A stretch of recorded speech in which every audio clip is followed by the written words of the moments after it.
noite, bem-vindos à Tapada da Ajuda. Estamos neste cenário que no centro da cidade de Lisboa, em 100 hectares, reúne muito daquilo que é a diversidade e a história da Floresta Nacional.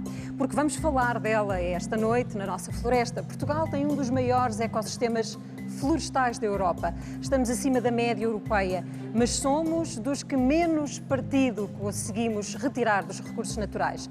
A floresta portuguesa tem dificuldades únicas, como o tipo de propriedade muito fragmentada e o facto do Estado não ter praticamente capacidade de intervir, porque 98% dos terrenos são privados. Com a chegada de fundos europeus, que margem existe para melhorar a nossa floresta, para a tornar mais resiliente, mais rentável e sustentável, enquanto cumpre as suas funções naturais? Esta noite, aqui no Fronteiras 21, traçamos o retrato da floresta que existe, comparamos com o resto da Europa e ouvimos dos especialistas as propostas para o futuro. São convidados da RTP e da Fundação Francisco Manuel dos Santos, o presidente e CEO da Corticeira Amorim, António Rios Amorim, o professor de Economia Agrícola, José Lima Santos, a presidente do Conselho Científico do Instituto Superior de Agronomia, Margarida Tomé, e o engenheiro e empresário do setor florestal, Gonçalo Alves. Muito boa noite a todos. Convido-vos primeiro, no início deste Fronteiras 21, a uma viagem guiada pela jornalista Joana Machado, a dois projetos que vivem ligados à floresta. Um deles é apenas um convite a desfrutá-la. O outro recupera um dos alimentos mais antigos e menos reconhecidos de sempre em Portugal. Estamos a falar da bolota. O vento, que agita a seara e as folhas, as flores, os troncos cobertos de trepadeiras. No horizonte de Sintra, no chão do Alentejo, o vento, e quem lá vive e trabalha, leva e traz mensagens da floresta portuguesa. Será que as estamos a ouvir? Não demos valor à nossa natureza, aquilo que ela produz.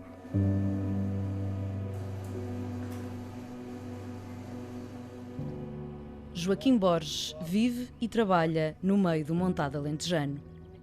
Há quanto tempo é que apanha bolota? Praticamente desde miúdo. Praticamente desde miúdo. Via apanhar a minha mãe, via apanhar o meu pai, via apanhar as outras pessoas e apanhava também. E comia. Não destapamos já todos os segredos da bolota, porque em Sintra o vento levanta e a noite cai.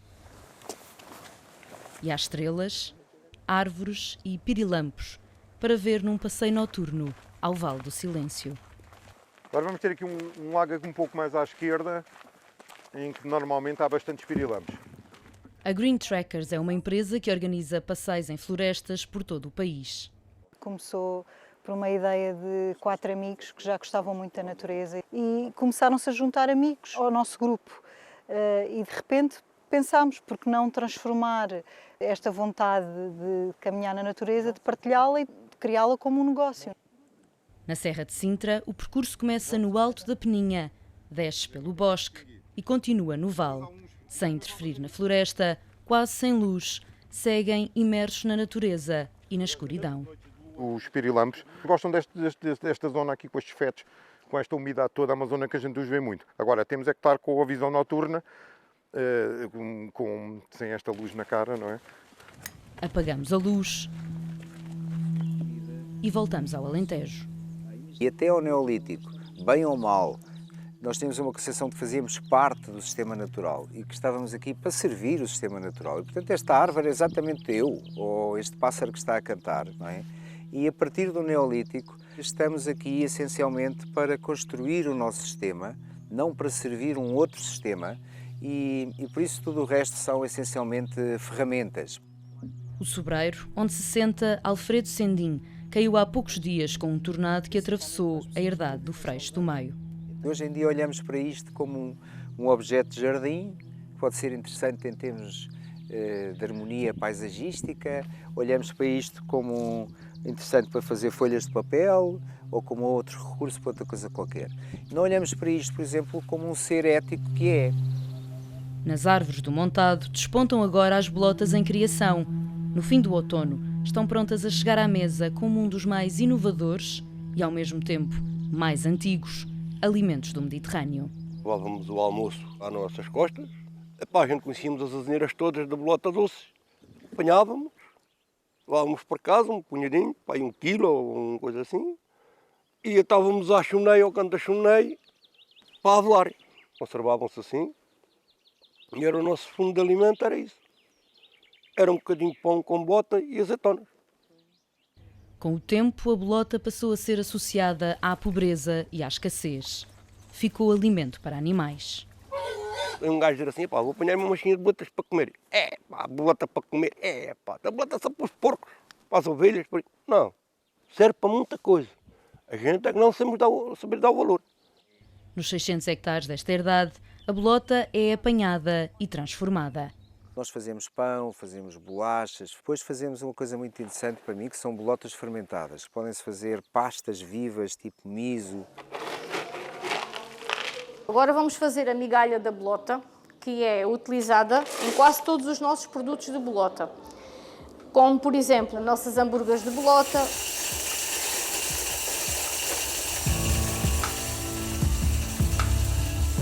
Porquê é que se chamava a voz do silêncio? Porque estas madeiras dos falsos cedros do saco rangem com o vento e às vezes parecem pessoas a gritar. E então à noite, em Sintra, quase sem luz, o mergulho na natureza é total. Agora passou para a Patrícia. Está com a luz acesa. Os pirilampos, fáceis de ver, mas difíceis de gravar, pontuam a paisagem negra deste vale. São espécies ameaçadas pelo desaparecimento das florestas, pela poluição química e luminosa. já começam a aparecer. Aqui está mais um, ó. É possível fazer negócio com a floresta em Portugal? Qual é que tem sido a vossa experiência? É possível porque as pessoas, ao longo do tempo, têm-se virado muito para a natureza. Estimarem na floresta e tratarem-na com amor e carinho. Se conseguirmos uma boa relação com as árvores, com o espaço, nós vamos conseguir ser seres muito diferentes do que expressamos hoje em dia. Servimos um café de bolota no meio do montado alentejano, debaixo do sobreiro que lhe deu vida. A sustentabilidade também pode passar por aqui pelo aproveitamento de produtos esquecidos, pela imersão na natureza, pelo regresso à terra como fonte de rendimento.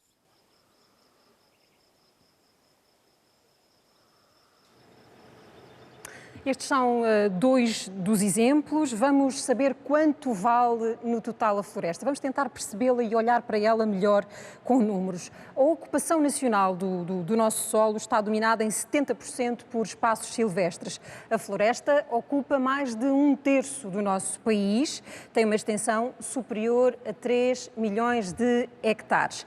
31%, como estamos a ver neste gráfico, são matos e pastagens, 24% são terrenos agrícolas, 5% terrenos artificializados, há ainda 2% de águas interiores e 2% dos nossos solos são improdutivos. A nossa floresta está nesta altura dominada por pinheiros, mas os eucaliptos estão a ganhar terreno, estão a ganhar expressão e são a segunda espécie, com um peso de 24%. Depois os sobreiros, que representam 22% da floresta, 11% as azinheiras e 3% os carvalhos. A floresta portuguesa é privada e esta é uma característica invulgar quando comparamos com a maior parte dos países e que tem comprometido a sustentabilidade e o valor da floresta nacional. 98% da nossa floresta está na mão de privados e só 4% são empresas industriais. 3% da floresta tem gestão pública e mais de 20% dos nossos terrenos florestais não têm registro de propriedade. Vamos ver o que é que ela, apesar de tudo, produz, e ela representa nos seus recursos 1.800 milhões de euros por ano. Este é o valor de 2018. Ele divide-se depois por produtos, a madeira, a cortiça e as plantas com maior peso, 883 milhões, os serviços ambientais, 779 milhões. A caça e o uso recreativo são atividades com menor expressão, mas ainda assim um produto da floresta. Como é que a indústria florestal nacional se caracteriza? E continuamos a ter dados apenas de 2018. Ela representou 5% do PIB, ou seja, são cerca de pouco mais de 10 mil milhões de euros. Este setor é composto por 10 mil empresas e 57% delas estão sediadas no norte do país. É um setor que dá 75 mil empregos, o que não chega a 2% da população empregada. Vamos então falar com os convidados deste Fronteiras 21. António Rios Amorim, e começo por si, porque começámos por caracterizar de uma forma negativa a nossa floresta, não é? Temos uma área extensa, percentualmente até numa situação favorável, muito melhor do que noutros países, ou maior do que noutros países, mas não conseguimos tirar dela o mesmo proveito. E começo este programa por si, porque a Corticeira Amorim, neste panorama, consegue ser o principal operador mundial no setor da cortiça. O que é que está a acontecer nos outros setores que impede que tenhamos esse papel de liderança também? Bom, muito obrigado. Primeiro, queria dizer exatamente isso, que o setor da cortiça é uma exceção nessa sua conclusão, porque nós realmente temos a liderança do setor a nível mundial. Somos o país que mais área de montado temos no mundo, somos o país que mais cortiça produzimos no mundo, cerca de 50% da cortiça produzida mundialmente é produzida em Portugal, e transformamos quase 80% da cortiça do mundo, o que significa que somos líderes incontestados deste pequeníssimo setor a nível global. Portanto, temos em Portugal um líder mundial, mas infelizmente num setor pequeno, que tudo fazemos todos os dias para que seja muito maior do que aquilo que é. O que é que a cortiça tem de diferente? Nós falamos realmente de um ecossistema diferente e foi retratado magnificamente na vossa peça. A cortiça realmente é um produto completamente diferente de todos os outros. Realmente é uma dádiva da natureza. Um professor desta casa dizia que não há nenhuma outra espécie que dê tanto exigindo tão pouco, professor Vieira da Natividade, e portanto temos aqui uma das referências, se calhar mundiais, um exemplo de sustentabilidade, um exemplo de um ecossistema gerido com intervenção humana, gerido com a paixão que vimos na vossa peça, e depois um setor industrial que acredita em tudo o que faz. Somos viciados, acreditamos muito no futuro deste produto. E, portanto, contra marés e ventos, que já passámos por isso, esta paixão pela cortiça, esta paixão por esta fileira, realmente tem feito com que a gente tenha conseguido debelar dificuldades que temos tido no passado e temos encarado o futuro e o futuro recente com muito mais ambição. E realmente estamos a falar de um setor que tem batido recordes de exportações nos últimos 3 anos. Estamos a falar de um setor que hoje é dos setores eventualmente mais promissores e a sustentabilidade vem confiar à cortiça tudo aquilo que a cortiça, sobretudo esta beleza do montado, a sua capacidade de retenção, as tais externalidades positivas que o montado dá, ou seja, o montado não dá só cortiça, dá bolota, como vimos, certo. Seguramente muito para se fazer com este fruto, dá retenção e sequestro de carbono, permite claramente que estamos a falar de uma espécie de crescimento lento, mas uma espécie com uma longevidade absolutamente única, o que significa que todo o solo ligado ao montado não é mobilizado durante centenas de anos. Sim. E a vantagem disso, ao nível da água, por exemplo? Temos a floresta, o montado, a floresta onde está o sobreiro em Portugal, debaixo dela está um dos maiores aquíferos da Península Ibérica. Ou seja, portanto, nós conseguimos ter no subsolo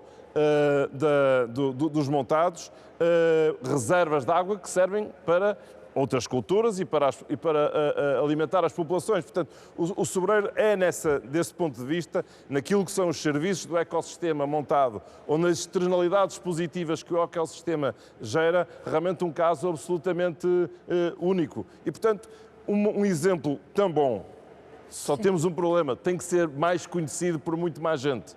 E se for mais conhecido por muito mais gente, seguramente que os produtos de cortiça vão ter um ritmo de crescimento muito maior e nós vamos precisar de muito mais sobreiros para alimentar este crescimento. Ele resulta também de um grande esforço de inovação que houve neste setor. Mas nós já falaremos mais à frente de novo sobre a cortiça. Professora Margarida Tomé, agora o que lhe pedi era assim, uma visão de raio-x que nos ajude a entender porque é que temos tanta área de floresta, mas depois não somos muito eficazes a gerir esses recursos naturais. Tem a ver com a falta de qualidade dela ou... Tem a ver com muitos fatores e basicamente eu penso que o importante foi que a partir dos anos 60 as pessoas que viviam junto da floresta e que também praticavam agricultura moveram-se para as zonas urbanas e portanto aquela floresta a dada altura ficou um pouco digamos, ao abandono e acabou por não ser gerida. E quando a floresta tem problemas de gestão, o que é que ela fez? A floresta invadiu aquelas áreas que antigamente eram agricultura e acabámos por ter zonas mais ou menos complexas, que são pouco, falou ali em florestas resilientes, são pouco resilientes e que estão algumas delas num estado de degradação bastante grande, que neste momento é muito difícil de recuperar. Quando nós, por exemplo, eu aqui gostaria de falar um bocadinho de gestão florestal, certo? Porque nós, quando ouvimos, na altura dos fogos, todos ouvimos dizer os proprietários não fazem gestão. E o problema da gestão florestal é um bocado mais complicado do que isso, porque a gestão florestal não é só feita pelo proprietário. A gestão florestal é feita a vários níveis espaciais e a própria administração pública e os próprios políticos fazem parte da gestão florestal, porque as decisões que eles tomam em termos de legislação, subsídios, planos, os PDMs, os PROFs, todas essas decisões vão ter muita influência nas decisões dos proprietários privados. E, portanto, quando nós dizemos que a floresta está mal gerida, não é só culpa dos proprietários. Porquê? Porque hoje em dia a floresta, e eu já fiz muitas vezes análise económica da floresta, a floresta como está, ela não é rentável. E, portanto, para qualquer proprietário, especialmente no Norte, não estou a falar das zonas do Montado, o Montado é uma zona à parte, mas naquela zona de pequena propriedade do Norte, a melhor opção para qualquer proprietário é não fazer nada. Porque se ele não fizer nada, até pode ganhar qualquer coisa. Se ele investir, a probabilidade que ele tem de ter retorno daquele investimento é muito pequena, porque... Sendo que a maior parte dos proprietários, de facto, não tem o mínimo conhecimento sobre gestão florestal. E não é só o mínimo conhecimento, eles até têm algum. Eles sabem é que, se eles investirem, eles não vão ter retorno daquele investimento. E, portanto, eles fazem o que é melhor, é não fazer nada, até podem cortar qualquer coisita, e se vier um fogo também não perdem nada porque não investiram. Portanto, há aqui um ciclo vicioso. Por isso é que eu digo que os políticos também têm culpa, porque tem que haver vontade política para ajudar a resolver o problema. E, nomeadamente, e o Gonçalo deve saber bem isso, depois eu visitei a zona dos fogos, depois dos fogos, e há lá zonas em que, para recuperar aquelas zonas, por exemplo, dou-lhe um exemplo, portanto, uma zona de clivosa em Alvaiazre com povoamentos de eucalipto em quarta rotação. Quarta rotação é que já foram cortados 4 vezes. E eu olho para aquilo e digo, como é que se vai recuperar isto? Porque não pode chegar lá e cortar o eucaliptal, porque se cortar o eucaliptal, a erosão aparece ali e era o descalabro maior do que estar lá aquele eucaliptal. Recuperar aquela zona vai ser muito caro, vai custar muito dinheiro. Não há nenhum proprietário privado que consiga investir, se ele for muito rico e for buscar o financiamento ao outro lado e gostar muito da natureza, mas não é lógico. O proprietário privado não vai conseguir recuperar aquelas zonas. Temos que encontrar uma forma. Eu tenho algumas ideias sobre o assunto, poderemos falar mais tarde. Mas como desafiou o Gonçalo a falar-nos sobre a dificuldade de ter políticas públicas e orientações acima daquilo que é a pequena propriedade ou a visão de cada um dos proprietários, é uma questão legal que nos impede de fazer uma gestão diferente? Não. Boa noite, Ana. Muito obrigado. Boa noite a todos. Lá está. Há primeiro 2 níveis que eu julgo que nós temos que separar claramente, que são 2 níveis que têm muito a ver com a estrutura da propriedade, que é abaixo do Tejo e a norte do Tejo. Portanto, nós vimos aqui uma peça sobre o Montado Sobre, é uma realidade totalmente distinta daquilo que é, como a professora Margarida estava a dizer, a realidade a norte do Tejo, que quer em termos de ecossistema, portanto, e de aptidões edafoclimáticas, quer em termos de propriedade, que é um fator, como referiram na peça, extremamente marcante, diria eu, no setor florestal a norte do Tejo. A pequena propriedade está, e como disseram bem, nós somos um país que, talvez o único país do mundo, em que 98% da propriedade é privada, ou seja, como referiu bem, o Estado tem uma capacidade muito pequena de intervencionar no que diz respeito à floresta como globalmente, com as suas ações do ponto de vista da gestão. Ou seja, países têm 40%, 50%, 60% de propriedade do Estado, obviamente que o Estado tem um impacto sobre o território na gestão, quando exerce a gestão, coisa que em Portugal não existe, só tem 2%. Portanto, depois, o desafio relativamente às políticas. Na realidade, eu acho que nós temos que encarar aqui claramente a floresta como um setor de longo prazo. O António estava a dizer ainda há bocadinho, quer dizer, que é um fato que o montado sobre, não é só o montado sobre, portanto, qualquer espécie florestal, qualquer ecossistema florestal, aquilo que mais rapidamente pode, vá lá, dar alguma rendibilidade, se é que assim poderemos dizer, que é o eucalipto, demora 12 anos. Portanto, nós de facto não podemos estar com alterações, isto é transversal a toda... A professora Margarida disse, e a mim parece-me ajustado, que é transversal top. Nós temos que conseguir entender-nos sobre o que é que queremos da floresta portuguesa. E quando entendermos, é toda a classe política. Quer dizer, não é o partido A, o partido B, o governo A, o governo B. Às vezes, dentro do mesmo partido, muda o secretário de Estado, mudam as políticas, mudam os objetivos. Quer dizer, e isto é uma coisa que a floresta não compreende. Porque a inércia da floresta é muito superior àquilo que são as vontades dos políticos. Quer dizer, e nós não vamos... Engenheiro Gonçalo, mas se nós percebermos só o tempo da floresta e o tempo dos mandatos, percebemos que necessariamente as políticas vão ter que ser de longa duração e que vão passar por lá muitos ministros e muitos secretários de Estado. Por isso é que eu falei numa espécie de rápido crescimento, que é o eucalipto, que é aquela que mais rapidamente... Agora o António está aí com um projeto fantástico dos sobreiros regados. Já vamos falar sobre ele, sim. Nós temos cortiça, mas estamos a falar de tempos que atravessam vários mandatos, e essa é uma questão que é determinante. Os políticos têm que se entender quanto à floresta. Porque se não se entenderem, portanto, e nós vamos chegar, e provavelmente, e se calhar estamos aqui hoje até, porque na sequência dos incêndios de 2017, em que houve uma percepção da sociedade muito forte relativamente àquilo que era o perigo em que todos realmente vivemos, e provavelmente se não fossem os incêndios de 2017, os fatídicos incêndios de 2017, nós não estaríamos aqui hoje. Mas, na realidade, é absolutamente essencial que haja e que compreendamos que o país tem que ter uma ideia para a floresta e tem que ser uma ideia única. Eu tenho a minha, provavelmente, podemos discuti-la aqui, o professor terá a sua, o António terá a dele, a Ana terá a sua, a pessoa terá... Mas temos que a discutir e temos que a conciliar. Sob pena de nós, sistematicamente, andarmos a alterar políticas entre governos, no mesmo governo, isso é insustentável. Professor Lima Santos, nós normalmente desejamos muito pouco Estado em todos os setores e aqui na floresta lamentamos que o Estado não tenha uma capacidade de maior intervenção. Porquê é que o setor privado aqui não consegue ter o sucesso que tem noutros setores, não é? Porquê é que não consegue ser independente?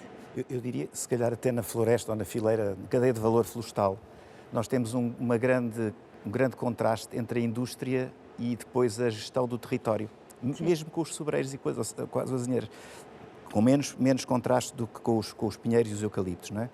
Mas esse contraste tem a ver com o que também falámos aqui, foi muito bem introduzido na peça, que são os tais serviços de ecossistemas, externalidades positivas, a tal qualidade da água filtrada por um povoamento de sobreiros, a tal biomassa enorme para ir para fora de Portugal, da Amazónia e do estoque de carbono que aquilo é e contribui para, portanto, aquilo, digamos, desflorestado e colocado na atmosfera, eram várias décadas de poluição industrial. Portanto, de facto, a floresta presta-nos serviços que a gente tem dificuldade de visualizar a magnitude. A vossa peça disse, mais ou menos, ou tinha uma estimativa, que eu acho que eu conheço a estimativa, eu penso que é uma estimativa por defeito, sim, do valor dos serviços ambientais da floresta, certo, mas mesmo assim são praticamente do mesmo valor da produção comercial da floresta. Portanto, ou seja, nós temos ali uma parte muito importante de produção e o que nós temos que ter é que isso é produção florestal. Os serviços são produção florestal, só que são produção florestal não paga. Mas deixa-me só perguntar uma coisa. Da falta de rentabilidade. Há bocadinho a professora dizia que há muitos proprietários que preferem não fazer nada. Mesmo os que não estão a fazer nada, esses pedaços de floresta estão a prestar algum serviço?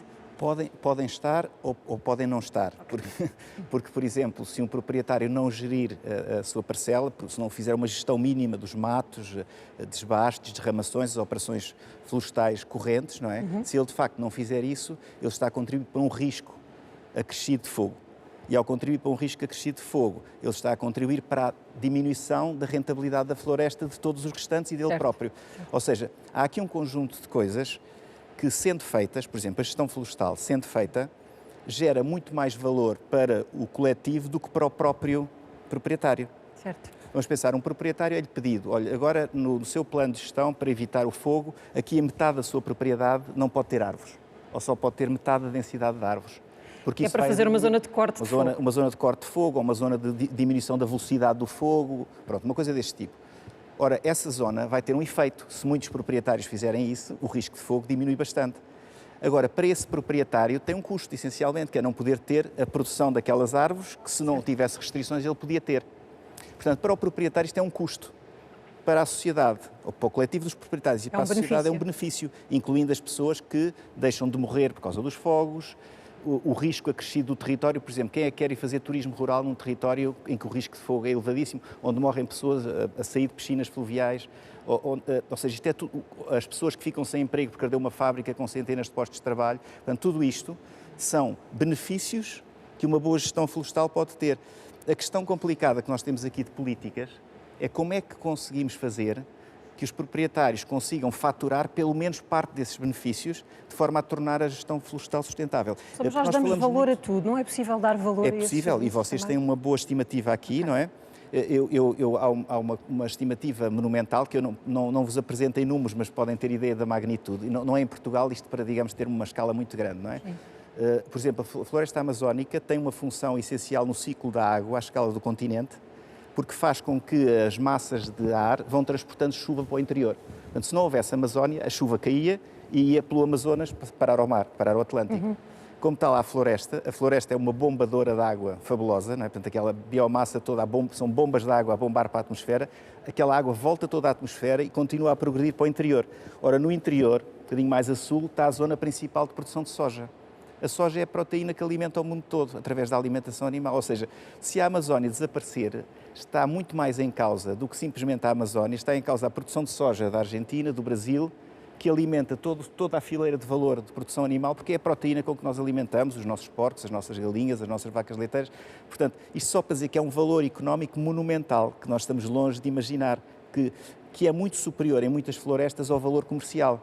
Ora, a questão é que quando nos pedem para gerir ou para conservar, mas não há uma remuneração desse esforço, não é uma falta de racionalidade económica. Um empresário, como estão aqui pessoas do mundo que trabalham, um empresário responde a sinais, ele é racional, se vai perder dinheiro não investe. Portanto, aqui o que está em causa de facto não é uma falha do empresário nem da empresa. Isto para matizar também um bocadinho o discurso que se faz dos proprietários florestais, que por serem pequenos não geram. Portanto, aqui falta uma falta de sinais económicos, portanto o mercado falha, e daí a importância do Estado. Porque quando o mercado falha, a única hipótese que nós temos de tentar, digamos, simular um mercado ou criar os estímulos de mercado que faltam é através de políticas públicas muito bem desenhadas. E por isso eu diria que as políticas públicas, mais do que legislação e do que restrições e de obrigar a limpar o mato, senão a polícia vai lá, mais do que isso, é criar economia dos sistemas de produção florestal. Portanto, e criar essa economia supõe de facto que esses serviços são remunerados, porque até serem remunerados essa economia, na maior parte, em algumas florestas portuguesas existirá.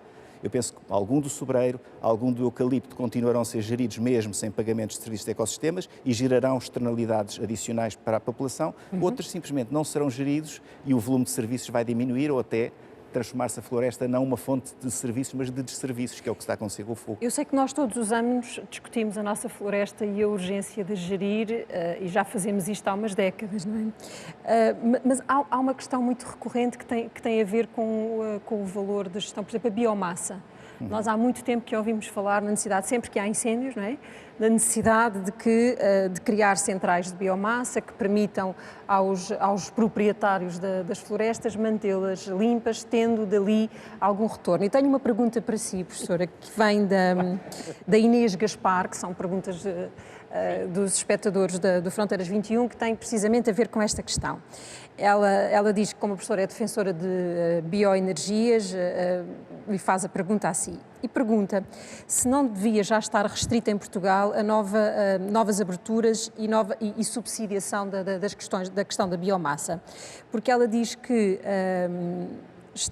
as fábricas de bioenergia estão a queimar madeira verde, que podia estar a ser utilizada para outros fins, porque não há recolha de biomassa. Ela diz que a pergunta é para mim, mas não será muito adequada para mim, mas vou-lhe dar, porque eu não sou especialista de bioenergias. Mas, de facto, é verdade, grande parte das centrais de biomassa estão a competir na utilização da madeira verde, que poderia ser utilizada noutras indústrias. Isso eu sei. E talvez o Gonçalo saiba mais de bioenergia do que eu, mas em termos de sonhar que as centrais de biomassa podem ser abastecidas só por limpezas de matos e resíduos e não sei o quê, isso não vai ser possível, acho eu.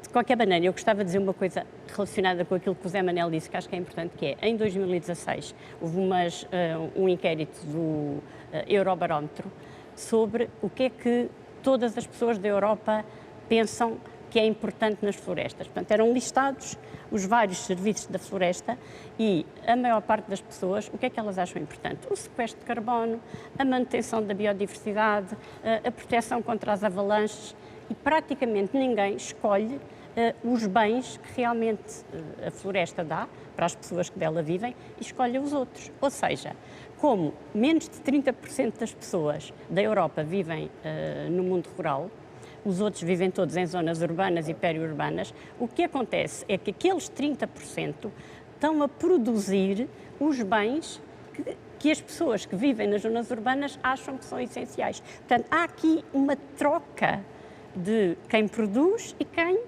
quer usar. E isso tem que ser resolvido de qualquer maneira. Portanto, aqui em Portugal, pelo menos hoje em dia, fala-se bastante do pagamento dos serviços do ecossistema. Eu não sei como é que vai ser implementado, mas de facto acho que o pagamento dos serviços do ecossistema pode fazer parte da solução de aumentar a rentabilidade da floresta. Engenheiro Gonçalo Alves, a nossa floresta, ela vale muito e não está a ser aproveitada, ou ela de facto não tem o mesmo valor das florestas que estão a ser mais rentáveis? Essa é a pergunta de $1 milhão quase, não é? Mas bem, eu vou só para enquadrar aqui um bocadinho aqui, o meu raciocínio, eu gostava de dizer que eu acredito profundamente que a floresta portuguesa tem um potencial muito grande, enorme. Nós provavelmente somos o país, provavelmente não, somos, do ponto de vista edafoclimático, portanto, de características de clima e solo, o país da Europa com maior potencial de produção florestal. E o António referiu, a cortiça é um exemplo claro disso. Temos, noutras fileiras do setor, quer na área do pinho, quer na área do eucalipto, também capacidade e potencial de produção elevadíssimo. Agora, vamos obviamente olhar, por exemplo, para aquilo que são os últimos inventários florestais nacionais e verificamos claramente que, por exemplo, e mais uma vez na zona mais, e isto é interessante, pensámos um bocadinho, que mais uma vez na zona de potencial mais produtivo que existe na Europa, que é a norte do Tejo, mais uma vez, onde estamos a falar também da pequena propriedade que já falámos há pouco, nós verificamos que os acréscimos ou a produtividade da floresta tem vindo a reduzir-se. De facto, tem-se vindo a reduzir, porque nós somos sistematicamente afetados por incêndios florestais, somos sistematicamente afetados por pragas e doenças, mas porque, efetivamente, como já aqui, o proprietário florestal não gera. E, na verdade, o proprietário florestal não gera, na minha opinião, nestes casos, porque claramente é confrontado com um quadro estrutural muito difícil, que tem a ver logo à partida com a questão da dimensão, e depois, objetivamente, que nós temos claramente outro tipo de indústrias que são, por exemplo, eu não sei se nós somos o 5º maior produtor de pasta de papel do mundo. Acima, à nossa frente só está o Brasil, Indonésia, o Uruguai e o Chile. Depois vem Portugal. O António é o maior produtor e exportador de cortiça do mundo, mas nós também temos o 5º maior produtor e exportador de pasta de papel do mundo. E na realidade, o que me parece, e temos também um potencial muito grande na fileira do pinho. Na realidade, temos um potencial muito grande e temos um potencial e somos fortemente exportadores também na fileira do pinheiro bravo, quer na parte de pasta, quer na parte de outros produtos. Agora, objetivamente, há uma questão que a mim me parece que é óbvia, que é há uma assimetria na distribuição de riqueza que é criada pelas florestas e em toda a cadeia de transformação até à comercialização. Há uma assimetria na distribuição de riqueza. E claramente, como nós aqui já percebemos, principalmente na área, ou concretamente na área do minifúndio, onde o efeito de escala é extremamente evidente, agrava essa assimetria de distribuição de riqueza. E logo, obviamente, que eu julgo que nenhum proprietário florestal é mais ou menos inteligente que qualquer um de nós que está aqui sentado. Portanto, e um proprietário florestal, como eu, como o professor, como a Ana, como o António, como a professora, investe quando tem a possibilidade de ter rentabilidade. Quando não tem a possibilidade e quando a sua perspectiva de rentabilidade é reduzida ou inexistente, o abandono acontece. E se nós formos verificar, o associativismo é uma resposta para isso? O associativismo pode ser uma resposta? O associativismo foi a primeira resposta que a classe política e que as políticas portuguesas tentaram encontrar no início da primeira década de 2000. Não é? Portanto, no ano 2000 começou-se, mudámos de século, começámos a criar associações de produtores florestais.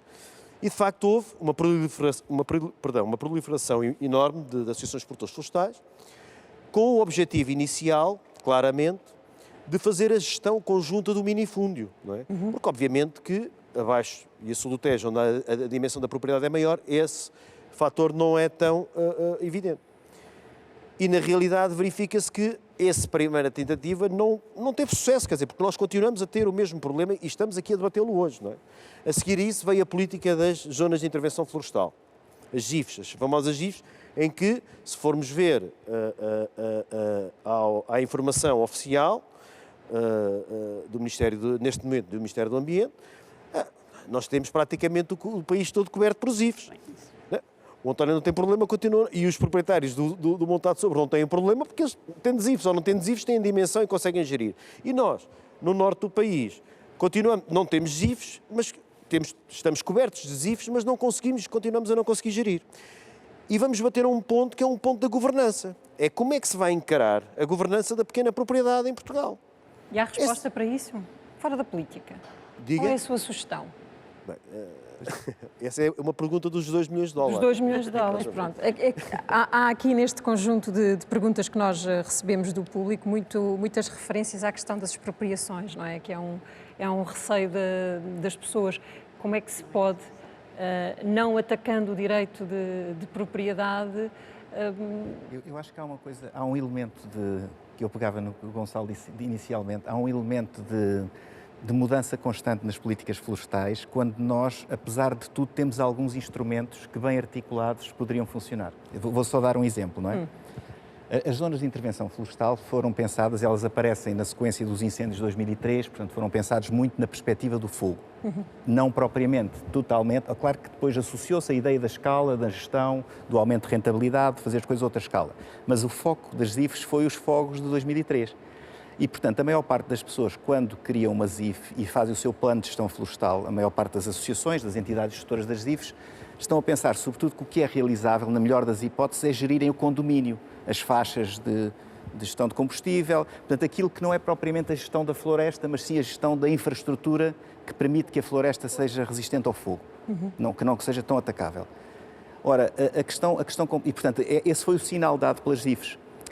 Eu acho que as ZIFs, em zonas muito minifundiárias, poderiam ser muito interessantes também como elemento de agregação dos proprietários para a própria gestão, tirando partido de economias de escala, de fazerem um plano de gestão florestal conjunto, uma gestão participada, colaborativa.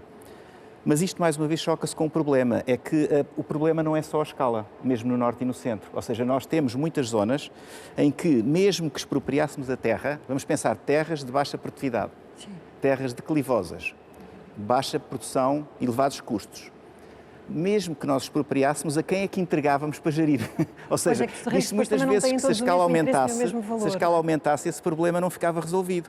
Porque, de facto, há uma percentagem muito grande das áreas florestais que crescem à medida que vamos para o interior e a produtividade vai diminuindo e crescem nas zonas mais acidentadas, mesmo algumas muito perto do litoral, que faz com que, para intervir nessas áreas, um grande proprietário que tivesse isso tudo tinha que ter os custos também de gerir as áreas que iam criar focos de incêndio. E não há muita economia nesse processo. Portanto, o que eu sugeri é o seguinte. Ana, há aqui uma questão que eu acho que é importante, que é o seguinte, e é assim. Nós temos que ter a noção, na minha opinião, que nós temos indústrias em Portugal e que temos que as manter. Primeiro ponto. Portanto, isto é absolutamente essencial e temos indústrias que têm mais ou menos valor acrescentado, algumas têm mais, há outras que têm menos, portanto, nesse aspecto, e eu acho que aí, como vos digo, eu não depreendo das palavras que eu tive, eu acho que o setor industrial associado à floresta em Portugal é muitíssimo importante o seu peso na economia e isso já foi bastante bem retratado. Portanto, nós temos, na minha opinião, que manter florestas de produção. Primeiro ponto. Agora, o professor estava a dizer uma coisa que eu acho que é muito interessante, que é o seguinte, e temos que realmente pensar sobre isso, e nós estamos, as equipas que trabalham comigo e que nas nossas empresas pensam muito sobre isso, que é a questão de o que é que nós vamos deixar, ou o que é que pode ficar de proteção, e o que é que pode e deve manter-se como produção. Okay? E essa é uma questão que é importante. E depois vamos voltar àquela questão dos serviços de ecossistema, porque na realidade nós podemos pagar àqueles proprietários que na realidade não têm potencial produtivo e que o seu potencial é apenas de conservação, provavelmente nós vamos ter, a sociedade vai ter que remunerá-los para manter florestas de conservação. Agora, não podemos esquecer que temos que manter o nosso tecido industrial e desenvolver o nosso tecido industrial, não é? E eu julgo que este é o grande desafio que nós temos de... O Gonçalo estava a falar da indústria e eu acho que, quer dizer, a última coisa que a gente pode sair deste programa a pensar é que a floresta portuguesa é um fardo. Não é, é um ativo. A floresta portuguesa é um ativo. E nós temos que tirar mais rendimento do que o que estamos a tirar deste ativo. Temos empresas industriais que são referência mundial nas suas áreas de intervenção, quer do pinho, quer do eucalipto, quer na cortiça, conforme já falei. Há seguramente, no parte do montado, diria eu, uma muito boa gestão florestal. Uma gestão florestal humanizada. Não há florestas de cortiça abandonadas. Portanto, há uma humanização da floresta. Mas o produtor florestal tem um problema. É que investir no sobreiro significa investir a muito longo prazo. No Alentejo diz que a gente investe em eucaliptos para nós, em pinheiros para os filhos e em sobreiros para os netos. Isto soa romântico, mas depois não acontece na realidade. E, portanto, aquilo que nós estamos a assistir estamos a ter uma taxa de mortalidade do montado superior àquilo que é o nascimento espontâneo das novas árvores. E, portanto, temos que mudar este paradigma. E isto tem volta. Eu acho que isto tem volta. Tem volta porque realmente aquilo que o professor estava a dizer é da maior importância. Se nós dermos nas espécies de crescimento mais lento uma remuneração adicional ao produtor florestal pelas externalidades que o montado consegue produzir ou que outras espécies florestais conseguem produzir, ele tem, na sua sustentabilidade, tem um pilar económico também. Ele tem, nesse pilar económico, um equilíbrio da gestão da sua propriedade e seguramente uma remuneração adicional e esses sinais. A Ana há bocado estava a dizer que falta Estado na floresta. Não falta Estado na floresta, falta políticas. É isso mesmo. Falta políticas plurianuais do Estado na floresta. Eu acho que não vamos ganhar nada do Estado ter 10% da floresta ou 20% da floresta. Nós vamos ganhar com políticas que passem sinais, como o professor, e muito bem, na excelente intervenção que fez, estava a dizer, que possam ser sinais que sejam estímulos para que realmente o produtor florestal possa direcionar o seu investimento e que tenha um retorno adequado. Portanto, desculpe interrompê-lo, quando nós comparamos a forma como os portugueses exploram os recursos naturais da floresta com os outros parceiros europeus que o fazem com mais eficiência, reparamos que esses países também têm uma percentagem de Estado ou de propriedade de Estado da floresta maior do que a nossa. Mas não é esse o fator que justifica. Não é esse o fator, seguramente as condições, como o Gonçalo estava a dizer, de clima e de sol podem ser diferentes noutras zonas. Na Escandinávia sabemos que são condições completamente diferentes daquelas que temos no sul da Europa e, portanto, eu diria que não é pelo Estado ter mais intervenção na produção florestal que nada vai alterar. O Estado tem que ser um regulador e, sobretudo, apontar estímulos que induzam uma mudança de comportamentos. Por exemplo, que estímulo é que um produtor pode ter para plantar um sobreiro sabendo que ele vai precisar de décadas para... Vamos começar pela parte da valorização dos serviços do ecossistema. Se a gente tiver um mercado de carbono na qual seja paga a retenção de carbono que a floresta de cortiça faz, seguramente que isso é uma receita adicional que o produtor vai ter. Não sei se conhece este número, mas cada tonelada de cortiça produzida retém 73 toneladas de CO2. E, portanto, o sequestro que a floresta da cortiça, a floresta do montado exerce, não é remunerada para ninguém, é benefício para todos, certo, mas para o produtor especificamente não tem qualquer remuneração. A biodiversidade, falamos do montado ser um dos 35 ou 34 maiores hotspots de biodiversidade do planeta, a regulação do ciclo hidrológico da água. Portanto, se nós remunerarmos os serviços que o montado dá à sociedade em geral, seguramente que essa receita vai acumular à receita da cortiça e às outras receitas florestais que ele tem. Mas eu acho que há um outro modelo de fazer. Deixa-me só... ok. Mas nesse modelo de remunerar, estávamos a falar do Orçamento de Estado? De onde é que vem? O Orçamento de Estado nesta área é o Orçamento Comunitário, não é? Como sabe, a única política verdadeiramente comum na Europa é a política comunitária. Portanto, o orçamento do Estado, em grande parte, é o orçamento comunitário. E, portanto, nós deveríamos claramente captar mais fundos e seguramente que vai haver também no futuro um conceito de poluidor-pagador e, portanto, vamos criar também um mercado para que as empresas ou para que as atividades que mais poluam possam, de alguma forma, investir e compensar consumidores de carbono, e isso seguramente que vai ser o mercado que vai existir no futuro, mas o carbono é uma das externalidades positivas. Portanto, eu acho que a política comunitária deveria cada dia mais apontar nesse sentido. Mas essa não é a única forma da gente poder aportar valor económico a um produtor de cortiça, um produtor florestal na área do montado. Eu, por exemplo, eu acho que aquilo que retém o crescimento do montado é a longevidade. 25, 30 anos para a primeira extração de cortiça é, de facto, um período muito longo. Estamos a falar de retornos ao investimento de 40 ou 50 anos. Portanto, difícil de convencer alguém de investir com um retorno tão grande. A única verdade é que alguém há 100 anos ou há 120 anos investiu para que a gente tenha, se calhar, um dos maiores aquíferos da Península Ibérica hoje. E, portanto, há formas alternativas. Nós acreditamos que com um pequenino investimento na área da rega, de instalação, vamos conseguir plantar muito mais árvores por hectare, vamos conseguir uma taxa de sobrevivência dessas árvores muito maior e vamos conseguir... números para termos uma relação. Por exemplo, nós em Portugal devemos ter uma média de 50 a 60 sobreiros por hectare. O grande problema da floresta de cortiça em Portugal é uma redução no rendimento do produtor, porque em vez de ter 10 mil arrobas de cortiça, hoje só tem 7 mil arrobas de cortiça. E, portanto, essa quebra de quantidade induz uma quebra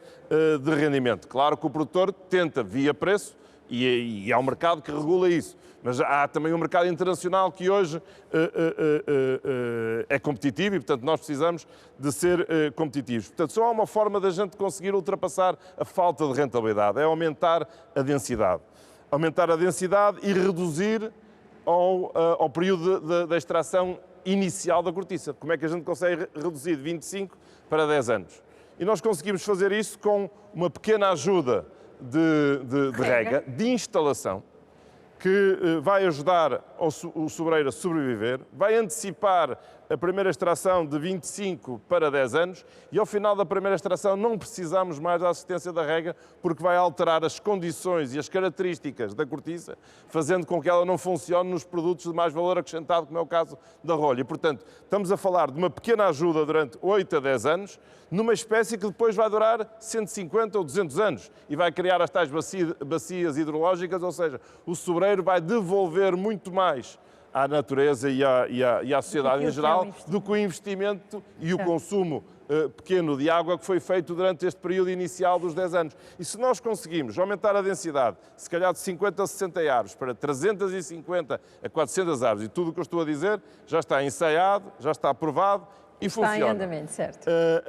E conseguimos antecipar a extração em 15 anos, nós seguramente vamos ter no montado uma área e uma espécie com uma rentabilidade muito superior à atual, igual ou superior às outras espécies florestais, e vamos claramente fazer com que o sobreiro seja de novo, para além de ser a árvore símbolo de Portugal, que seja de novo uma área de aposta do produtor florestal. E com isso vamos ter mais matéria-prima e com isso vamos conseguir ter matéria-prima para suprir aquilo que, no nosso ponto de vista, é o crescimento que os produtos de cortiça têm como potencial. E, portanto, felizmente no nosso setor, todo o valor acrescentado fica cá dentro.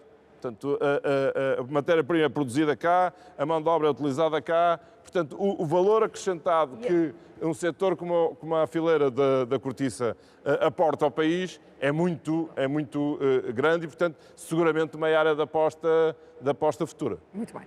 Vamos olhar para a Europa, até porque estávamos a falar de orçamento, eu já vou assim, professora. Vamos falar sobre a chamada bazuca europeia, que chegará em breve, e daquilo que está destinado a Portugal, há uma pequena parcela que vai ser direcionada para projetos na área da floresta. Vamos ver como está prevista a utilização desse dinheiro.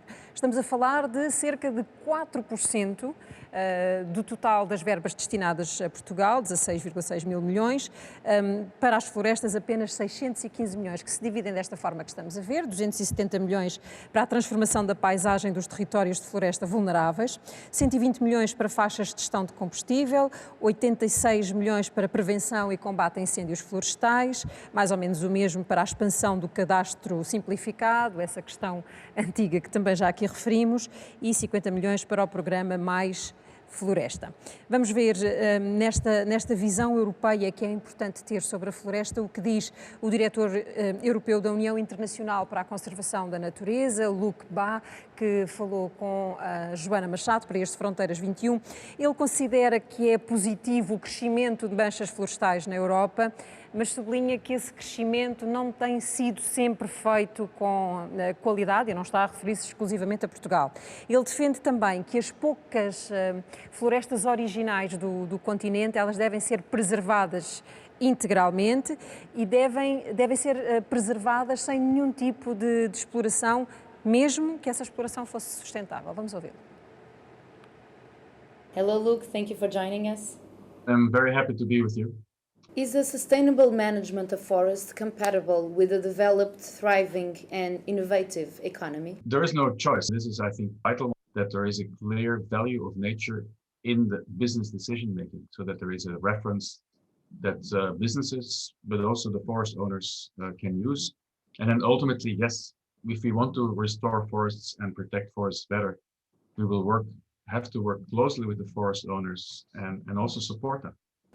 Do we have a deadline? If we think of a deadline of when all these things should be happening or should be in place, the deadline is always yesterday, obviously, because we have a lot to catch up on.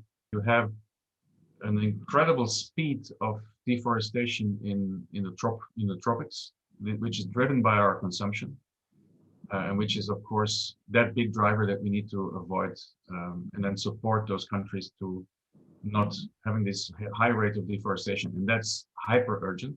In Europe, the challenge is a bit different, we have to say. First of all, we have deforested for hundreds of years, and those won't immediately return those forests. So what we have left needs to be protected as of today and strictly protected. I mean, the old growth forests that are still left, especially in the east of Europe. And then we need to accelerate the restoration of the forests, but make sure we have criteria in place that are not just looking at the wood or even at the carbon, but make sure that we have some biodiversity benefits when we do this restoration. What should be the strategy for European forests, especially now that there is money going to every country in the EU with sustainability as a goal? The Green Deal has this EU biodiversity strategy with a clear target on strict protection of all growth forests in the EU. There will be legally binding restoration targets, which will also benefit forest and forest landscape restoration. And then there is the big plan to plant 3 billion additional trees, which we will have to very carefully consider how we do this and make sure that we do this according to the right ecological principles and not just driven by, for example, carbon sequestration, which was often the case in the past. Should there be an investment in working forests in order to let natural forests to be important ecosystems for biodiversity and climate? Absolutely. And in fact, the non-intervention in those kind of forests or very strict only conservation activity and even sustainable use, for some of those forests, it's better not to use at all. Thank you so much for this interview, Luke. Bye-bye. Ora, esta é a visão do Luc Bas.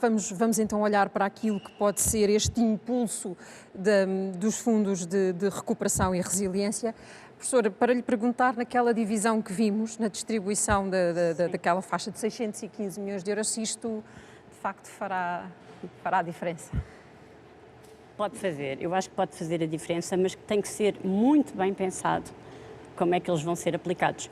Porque, por exemplo, pegando naquilo que o engenheiro Amorim estava a dizer, o método da rega dos sobreiros pode ser uma maneira de fazer com que as pessoas plantem sobreiros, tudo bem, mas pode ser aplicado numa zona muito pequena do país. Há muitas zonas do país onde nós não vamos conseguir regar porque não temos lá a possibilidade de regar. No entanto, nos anos 80 foram aproveitados fundos comunitários para fazer plantações ao abrigo do 2080, que era a florestação de terrenos agrícolas, e no Alentejo houve uma adesão enorme e hoje em dia basta passear pela autoestrada e nós vemos imensos montados de sobro, jovens, que não serão tantos como nós quereríamos, mas são muitos, e que no fundo foi uma medida que foi tomada e que teve um impacto bastante grande no aumento da área de montado e que não na totalidade, mas compensará um pouco o decréscimo do número de árvores.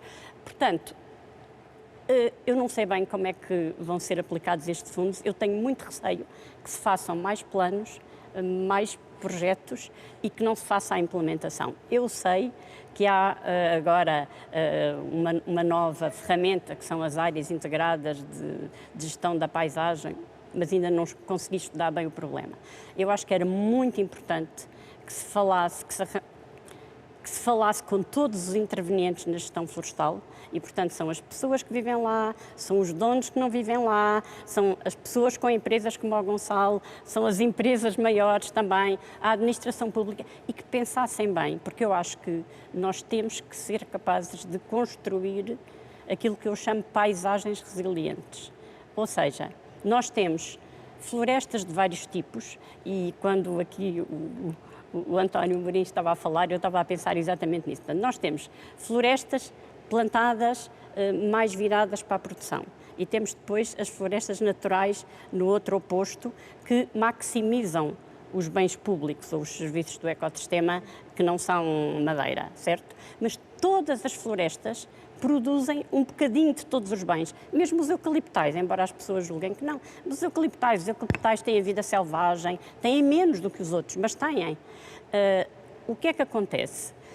Nós precisamos de alimentar as nossas indústrias, certo? Portanto, nós precisamos de ter uma mistura dos vários tipos de floresta e a bazuca poderia ajudar a pegar nas GIFs e tentar construir cenários de paisagem diferentes e depois fazer aquilo que em Portugal não é feito. Em Portugal, um plano de gestão florestal não tem que ter uma análise económica. Não há. Não conheço outro projeto, noutra atividade que não tenha uma análise económica. Portanto, fazer uma análise económica e, ao mesmo tempo, os planos de gestão florestal deviam ser obrigados a calcular todos os serviços do ecossistema que aquela paisagem era capaz de produzir. E aí, se nós passássemos a ter melhores planos de gestão florestal, ficava melhor do que termos tantos. Nós temos o Plano Regional de Ordenamento Florestal. Agora vamos ter, como é que se chama aqueles que tu estás a fazer, o PRGP. PRGP. O que é que estes planos fazem? Fazem coisas muito úteis, mas geralmente fazem regras e regras e não acabam nunca no terreno, não é? Certo? Não, e não é só isso.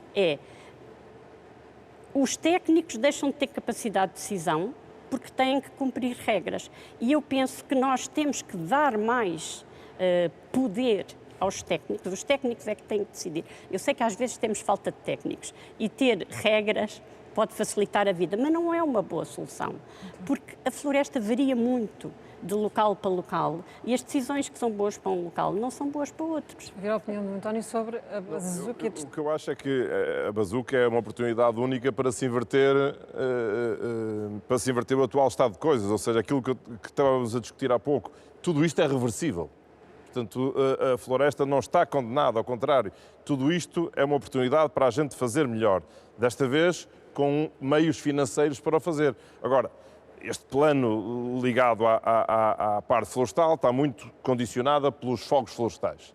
Tem sido um flagelo do país que prejudica a pegada de carbono e a agenda carbónica do país e, portanto, temos que ter meios de poder melhorar este estado de coisas. Mas eu queria voltar àquilo que a professora estava a dizer, porque medidas tomadas de uma vez com este dinheiro agora vão impactar dezenas ou centenas de anos no caso de uma espécie como o sobreiro. Ou seja, se nós conseguirmos claramente criar condições para que as pessoas voltem a plantar com um retorno superior, mais uma vez, podemos utilizar parte, ou deveríamos utilizar parte da bazuca para remunerar os serviços do ecossistema, aumentar o retorno aos produtores florestais. E, professora, com 50 mil hectares a 400 árvores por hectare, nós aumentámos a produção de cortiça em Portugal em 35%. Portanto, não precisamos ter muita área, porque se o sobreiro ocupa 700 mil hectares, precisamos de uma pequena área, compatibilizando as tais paisagens entre a floresta espontânea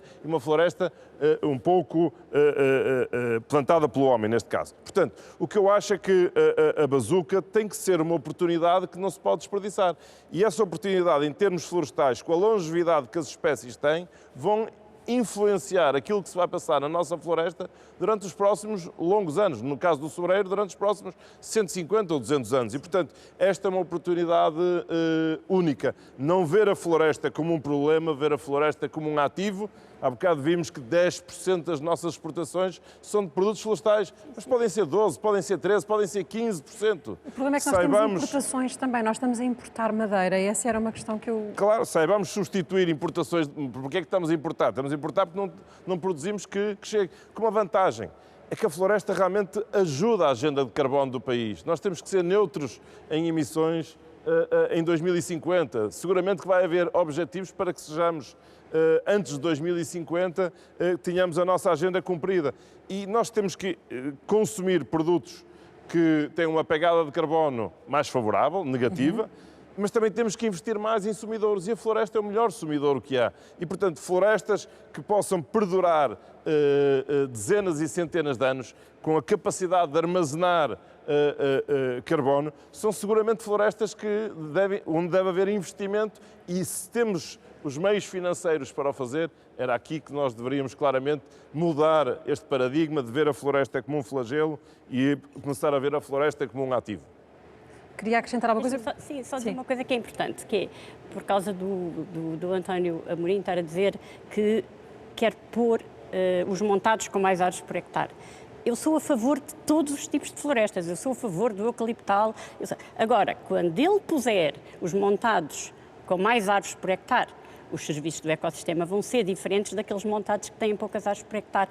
Por isso é que eu acho que todos os projetos dos planos de gestão florestal deviam ter uma análise económica e um cálculo dos serviços do ecossistema. E depois o proprietário pode gerir como ele quiser. Nós certo? não fazemos isso. Não é? As empresas já fazem isso. Também que... Prontos. Eu acho que isso era mudar completamente o paradigma. Diga, professor. Eu acho que há algumas coisas que se podem fazer e que não é só os milhões de... Não é só a bazuca nesse sentido de disparar milhões sobre o problema, não é? Há questões mais finas nas políticas que é preciso afinar, não é? Vou só dar 2 exemplos do que foi já referido aqui. Porque é que o tal programa de florestação de terrenos agrícolas funcionou tão bem? Foi o único programa florestal que realmente fomentou a arborização grande em terrenos marginais e agrícolas. Só tem uma razão. É porque havia um pagamento à perda de rendimento do agricultor durante os anos em que a floresta estava a crescer. Portanto, é só isto. Portanto, este simples empurrão fez com que milhares de hectares se candidatassem, centenas de empreiteiros florestais por todo o país desenhassem projetos e executassem em conjunto. O tal problema do domínio fundo deixou de existir, porque como havia rentabilidade, há empreiteiros e a economia funciona. Portanto, eu penso que a propriedade, a atribuição à propriedade é um problema tramado, mas no dia em que uma atividade for rentável, vai haver agregação de propriedade, vai haver arrendamento, vai haver... Isso muito bem no Val do Mondego. É aplicar uma lógica de mercado, é criar tem que haver rentabilidade, tem que haver economia. Quando há economia, a propriedade ajusta-se. Por exemplo, o Val do Mondego, uma zona de pequena propriedade, muito pequenina. O elevado rendimento, a partir de certa altura, do arroz e depois do milho, fez com que as pessoas arrendassem terra e a pequena propriedade deixou de ser um problema. Continua a ser uma zona de pequena propriedade, mas tem empresas relativamente bem dimensionadas.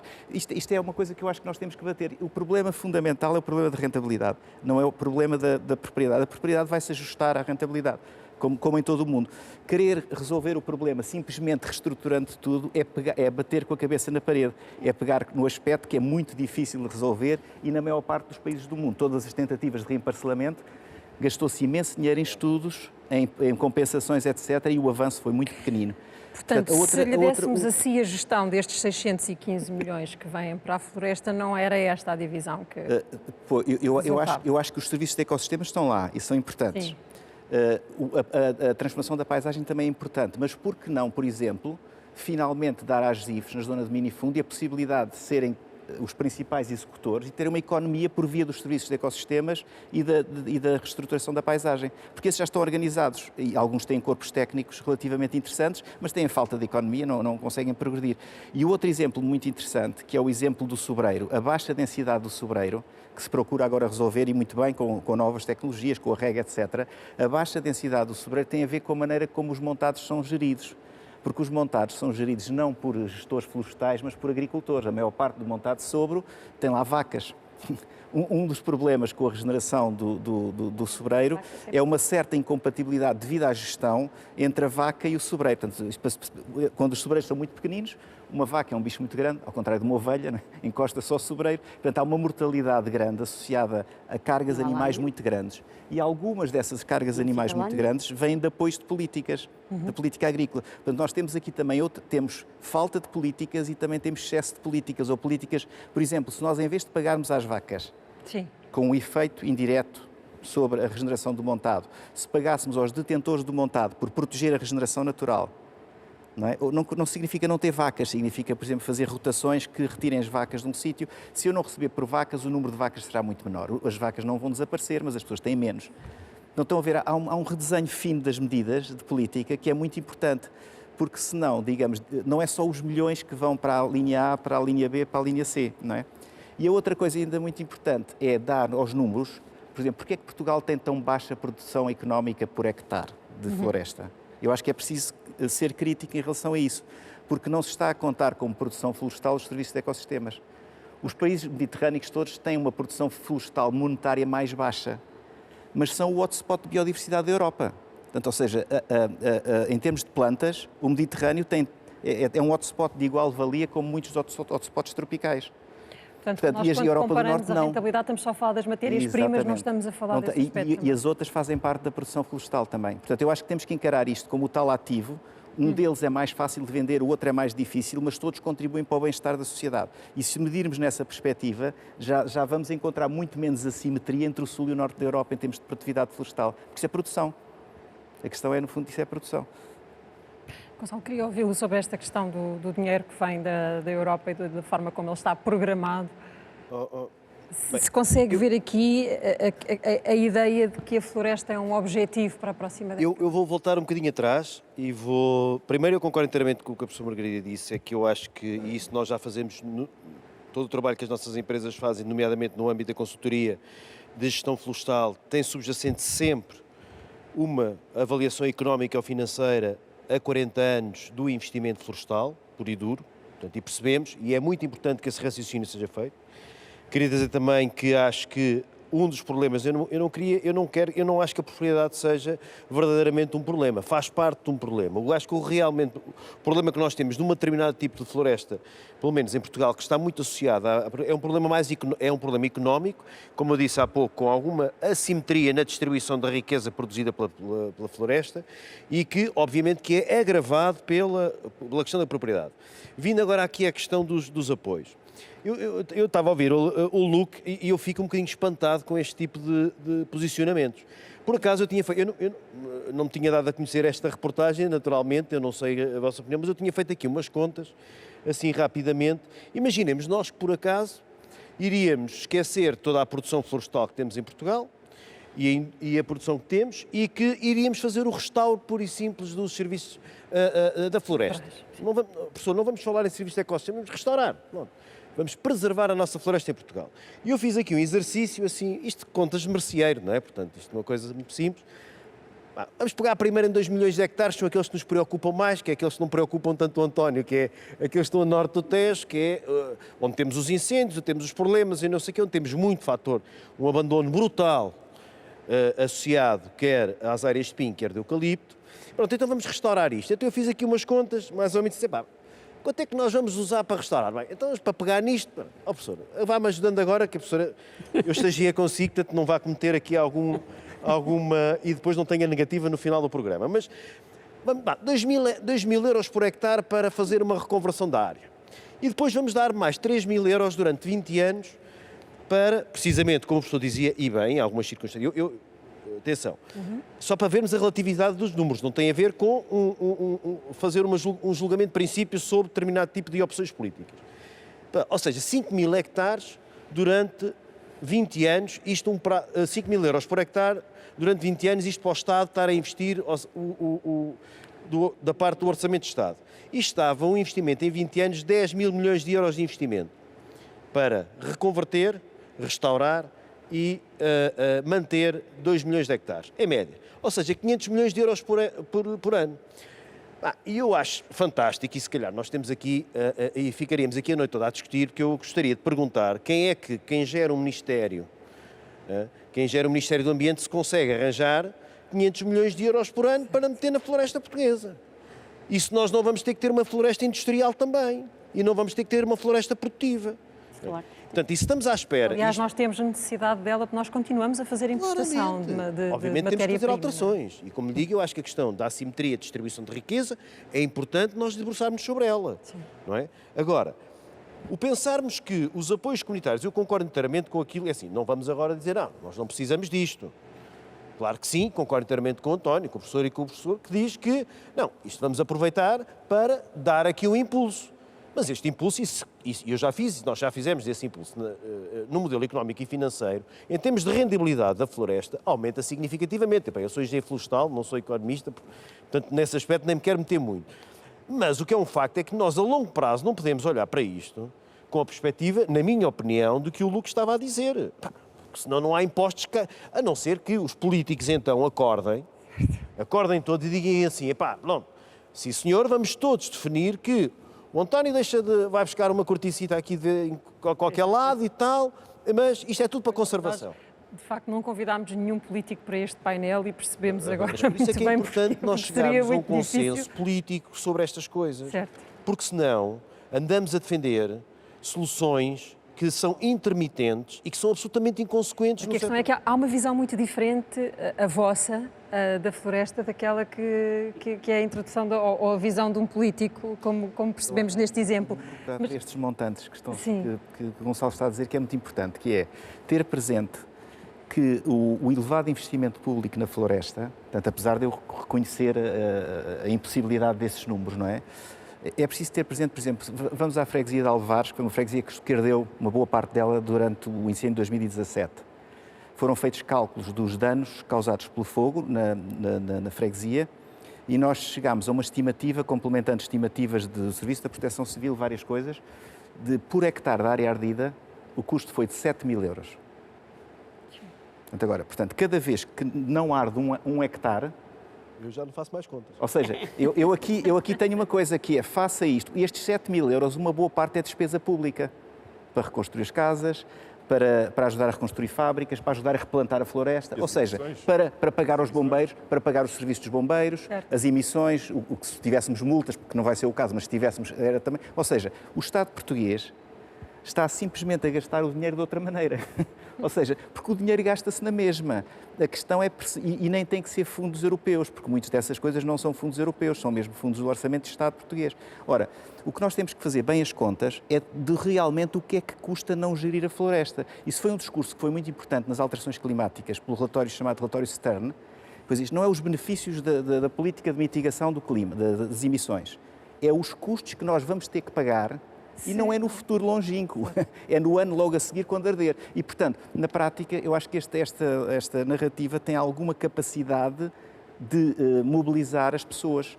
É porque o dinheiro vai sair da mesma. Portanto, dizer que não se vai gastar mais dinheiro dos contribuintes, por exemplo, para reajustar os pagamentos ao montado, em vez de pagar à vaca, não se gasta mais €1 de despesa, tem que se gastar de forma diferente. Em vez de gastar mais em bombeiros e gastar mais a recuperar a floresta ardida, gasta-se em apoiar a gestão de combustíveis, que depois evita que isso aconteça. E que repare que, para além desse custo dos 7.000, há muito sofrimento humano, há pessoas que morrem que não estão contabilizados nesses 7.000, e, portanto, esses 7.000 são uma estimativa por defeito do real benefício que nós temos, ou do real custo que nós temos de não gerir. Não é? Deixa-me acrescentar um assunto nesta nossa conversa e vamos olhar um pouco para a Amazónia e para um problema que é nosso também. Falámos para este Fronteiras 21 com Tasso Azevedo. Ele é o engenheiro florestal, ele foi gestor da Amazónia e foi também o homem que desenhou o Fundo Amazónia. E ele avisa que os países todos se deviam preocupar com o que está a acontecer naquele território, porque vamos todos sofrer consequências da desmatação que está a acontecer nesta altura. Tasso considera que o ponto de ruptura dos ciclos de preservação da vida no planeta pode estar muito próximo e não nos devemos dar ao luxo de o atravessar. Numa entrevista à Joana Machado, neste Fronteiras 21, ele deixa demonstrado que a preservação da natureza, a preservação daquela floresta, tem uma inegável vantagem económica. Boa noite. Tasso Azevedo é engenheiro florestal e coordenador do projeto de mapeamento anual da cobertura e uso de solo no Brasil, o MAP Biomas. Foi o primeiro diretor-geral do Serviço Florestal brasileiro. Olá, bem-vindo ao Fronteiras 21. Olá, Joana. Prazer estar com vocês. Vamos imaginar que estamos em 2050 na floresta da Amazónia. Olha à sua volta e o que é que vê? Como eu sou um eterno otimista, eu quero ver pelo menos 80% da Amazônia florestada e metade dela com produção sustentável de produtos da floresta, que geram uma economia próspera e que mantém a floresta em pé. E outros 40% que vão estar sendo preservados na sua integridade, né? É uma visão otimista? Acredita que é possível? A gente já mostrou que isso é possível, né? Entre 2004 e 2012, o desmatamento na Amazônia caiu 80%. Ele chegou a ser 1/3 do que ele é hoje, né? E mais importante, nessa época a economia brasileira estava crescendo 4 a 5% ao ano. Isso vem contrariar a ideia de que proteger o ambiente implica pôr um travão ao desenvolvimento. Ter um ambiente bem protegido, a biodiversidade conservada, as populações locais prósperas, isso tudo conta a favor da economia. É uma economia mais regulada, que está antenada com os produtos do futuro, né? E o que a gente vive hoje é o contrário, né? Porque uma economia baseada na ilegalidade, na informalidade, na irregularidade, ela não tende a prosperar no longo prazo. É o que a gente chama aqui a gente brinca aqui no Brasil que chama voo de galinha, né? Você até pode dar um voo curtinho assim, mas que logo você pousa de novo, né? E não anda muito longe. Então a gente precisa parar com isso e dar o salto mesmo, que é o salto de uma economia próspera com um ambiente saudável. Tasso, existe algum ponto em que a destruição dos habitats e da biodiversidade se vai tornar irreversível? Ainda que seja um otimista. Sim. Os estudos mais recentes mostram que, com uma perda de 20% a 30% da cobertura florestal na Amazônia, em algum ponto, o processo de seca ele leva à mortalidade das árvores. A floresta começa a secar e a gente entraria num processo de savanização, né, de virar uma vegetação mais savânica. Isso teria consequências muito drásticas com impacto global, e aí é difícil você recuperar. Qual é o impacto das políticas do atual governo na preservação ou na gestão da floresta amazónica? A política que a gente tem hoje é uma política de autodestruição. para o Brasil é uma política de autodestruição. Pode ser que vai ter poucos que vão se beneficiar no curto prazo, mas muitos serão prejudicados no médio e longo prazo. O que é que pode ser feito já para abrandar ou travar o que está a acontecer na Amazónia? A gente tem várias coisas que poderiam ser feitas imediatamente. Por exemplo, retomar a demarcação de territórios indígenas.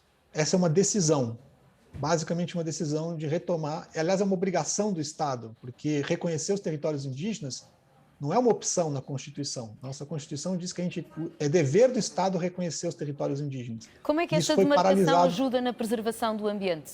Pode explicar-nos? Porque os povos indígenas são aqueles que melhor protegem os seus territórios.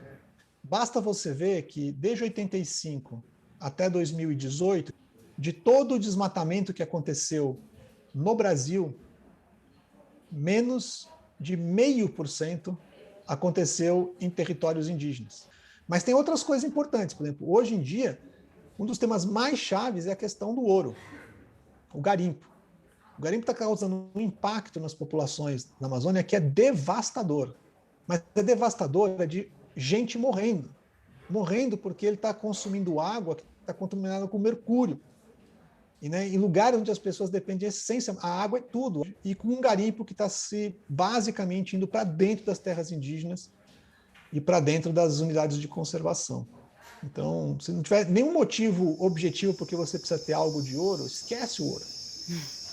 Ouvimos agora alguns barulhos da Amazónia e ouvimos também aqueles que são os barulhos da desflorestação da Amazónia.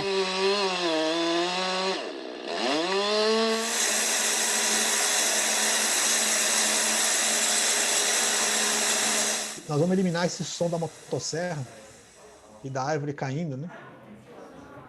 Para manter o som que está mais no fundo, que é o som da vida, né? Que é o que a gente precisa. Tasso, muito obrigada por esta entrevista. O prazer foi meu. O professor Lima Santos, no início deste programa, falava no valor, na importância e no exemplo da Amazónia. Vimos aqui, continuamos nesta fase ainda a fazer contas.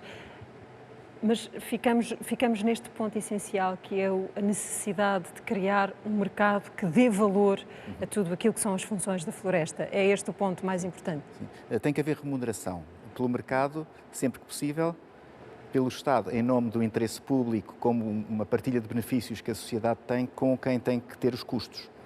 Pode ser, por exemplo, nos créditos de carbono, muitas vezes pode ser, de facto, pago não pelo Estado, mas por alguém que vai querer emitir mais e com isso compra créditos de carbono. Portanto, pode-se criar, de facto, um mercado propriamente dito de créditos, não é? As políticas são, digamos, a muleta necessária quando não conseguimos resolver por via do mercado. Agora, há que valorizar estes serviços, há que olhar para todos eles como parte da produção da floresta e sem que isto seja equacionado e resolvido por políticas públicas eficazes, não vamos ter rentabilidade de muitas florestas, de outras teremos. Haverá sempre florestas que serão rentáveis mesmo sem contabilizar esses serviços. Gonçalo, embora não haja um manual de práticas que possa ser importado das questões da Amazónia para a floresta europeia, esta é uma dimensão do problema que pode servir de alerta também para a nossa situação, ou vivemos realidades muito diferentes? Eu acho que a abordagem que o Tasso fez é exatamente a abordagem até que todos nós aqui defendemos, não é? Quer dizer, que acho que tem que haver uma conciliação claramente. Obviamente que os problemas da Amazónia são problemas muito específicos e o professor sabe disso bem melhor do que eu e a professora também. Mas nós temos os nossos e temos que gerir e resolver os nossos problemas. Mas obviamente que aquele equilíbrio que ele defende e que julgo que todos nós defendemos entre a produção e a produção de serviços ecossistêmicos, quando eu digo a produção de produtos linhosos e não linhosos, portanto, uma visão mais económica e industrial da própria floresta e conciliada com também uma visão, para além disso, mais de proteção, de conservação. Podemos discutir se é no mesmo espaço, se é em espaços adjacentes, qual é a percentagem, mas este é que eu acho que é o caminho, claramente. E para dizer um bocadinho que eu acredito, e nós já trabalhámos muito sobre modelos económicos e financeiros no setor florestal, não tenho dúvida que a floresta é potencialmente muito rentável em Portugal, portanto não tenho dúvida nenhuma disso. Acredito que ela é até rentável e potencialmente rentável sem ajudas do Estado, portanto, e daí eu julgo que nós trabalhamos até com vários investidores estrangeiros que estão muito preocupados em investir em Portugal pelo seu potencial, portanto, mas acho que temos de ter uma visão claramente equilibrada. Professora, é possível uma mensagem positiva neste fato? Sim, eu acho que o problema de facto tem solução. Eu acho é que temos todos que trabalhar para ele e temos que considerar, como o Gonçalo dizia, que todas as florestas têm o seu lugar e que as florestas de produção também são importantes. A remuneração dos serviços dos ecossistemas nas florestas que tiverem que ser florestas de conservação terá que ser um facto. Mas de facto eu acho que só para dar uma nota, portanto, nós estamos na Europa e existe uma política europeia de transformar a nossa economia linear numa economia baseada em bioeconomia, em produtos naturais renováveis, e isso vai ter um impacto muito grande, porque isso requer mais madeira, certo? Nós vamos ter que produzir mais madeira. Nós vamos ter que, com a investigação, aumentar a rentabilidade das florestas que forem geridas para otimizar a produção. Elas vão sempre ter outros bens associados e, portanto, eu acho que Mas essa ligação entre a gestão florestal e a academia está a acontecer, não está, em Portugal? Em certa medida, mas nós, em termos de investigação, o problema da longevidade das florestas é um problema, porque a investigação é financiada a 3 anos. Nós temos projetos de 3 anos, certo? Eu, como já tenho alguma idade, eu já instalei muitos ensaios que depois tive que abandonar, porque depois o projeto a seguir não foi financiado. Nós ainda mantivemos algum tempo com umas verbas que vamos arranjando aqui e ali. Eu acho que esse dava outro programa, não é? Que é a autonomia. Isso dava outro programa. O financiamento da investigação florestal dava outro programa. Eu acho que este comentário da Amazónia prova uma coisa. As vantagens da floresta, como discutimos bem durante este debate, vão muito para além daquilo que a floresta dá enquanto produto, seja madeira, seja cortiça, seja tudo mais. Ou seja, nós não queremos abdicar do nosso bem-estar e por isso não queremos abdicar da floresta e por isso a Amazónia é um problema. E, portanto, aquilo que nós temos é que potenciar o que temos. Nós temos que potenciar o que temos. Temos que encontrar fórmulas e soluções para dar mais rendimento ao produtor, para induzir um comportamento dele se dedicar mais, de plantar, de se ocupar, de tratar e de gerir a floresta. Seguramente que nós, na área do montado, somos um caso único em Portugal, porque temos, nesta casa, se calhar, o maior centro de saber de sobreicultura no mundo. E, portanto, aquilo que temos que fazer, produtores, indústria e comunidade académica, é trabalhar em conjunto para realmente fazer com que possamos continuar a ser um caso de estudo e ser um caso absolutamente ímpar, realçando aquilo que é o papel de Portugal numa fileira tão próspera como a nossa. E, portanto, nesta casa, o que referi era o Instituto Superior de Agronomia, que aqui nos recebe na Tapada da Ajuda. Muito obrigada aos 4 por terem estado neste debate em que tentámos perceber melhor aquilo que é a floresta portuguesa, quanto é que ela vale e o que é que fica por fazer nestes dias em que aguardamos da Europa algum apoio que possa permitir no futuro resolver parte dos problemas para que a nossa floresta se torne mais resiliente, embora sustentável. Agradeço a todos. O Fronteiras volta para o próximo mês com outro tema. Boa noite.